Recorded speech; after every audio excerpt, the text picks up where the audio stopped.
might be a really good time for you to get angry. That's my secret, Captain. I'm always angry.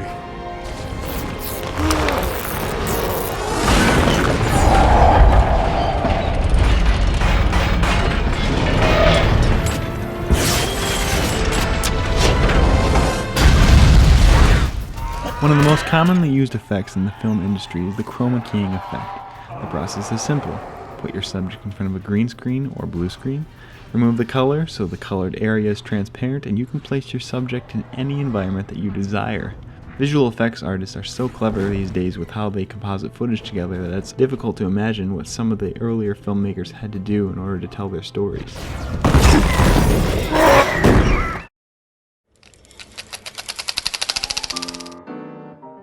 The history of chroma keying goes back to the early 19th century. Georges Méliès, in his film Four Heads Are Better Than One, used a visual trick by the use of mattes for multiple exposures. Méliès used black paint on glass to prevent sections of the film from being recorded. By matting out each head separately and then his body, he could give off the illusion that his head was in multiple places. The problem with mattes is that the camera has to be perfectly still in order for it to work. Filmmakers got smart and instead filmed their subjects in front of a black backdrop, as seen in Sunrise, A Song of Two Humans. By increasing the contrast, filmmakers could add a high contrast negative image into the background.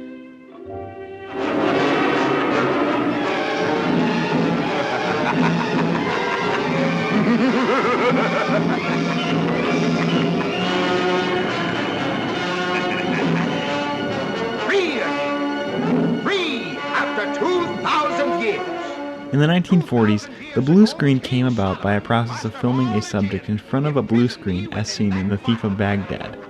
Taking the blue separation from 3 Technicolor negatives, filmmakers were able to create a silhouette matte. This blue screen technique won an Academy Award for Best Special Effects for Lawrence Butler in 1940.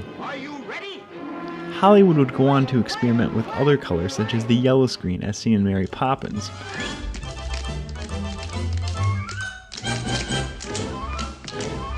Subjects would stand in front of a yellow backdrop, and by the use of a prism would it remove the yellow light from the footage, creating a matte.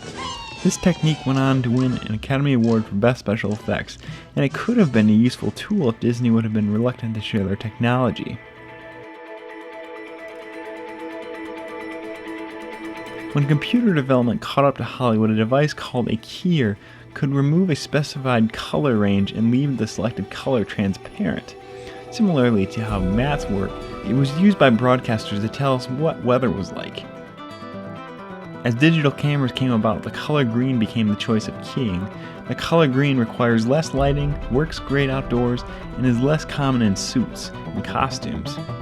Digital camera sensors now are even being made with more green receptors to capture luminance.